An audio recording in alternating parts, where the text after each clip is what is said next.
how to add contact direct message shortcut to home screen on Samsung Galaxy S26 Ultra. Let's start the video. First of all, go to app library. Here click on phone app. Here click on this contacts. After click on contacts, you will see contact list is here.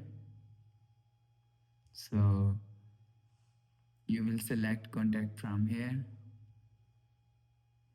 After select contact, click on this eye icon.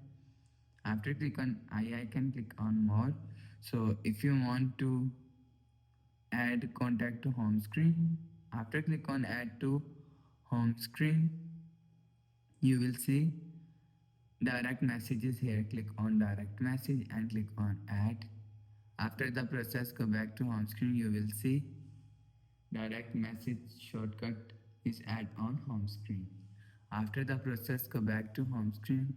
So that's how you can add a contact direct message shortcut to home screen on Samsung Galaxy S26 Ultra. If you like the video, please subscribe. Thanks for watching.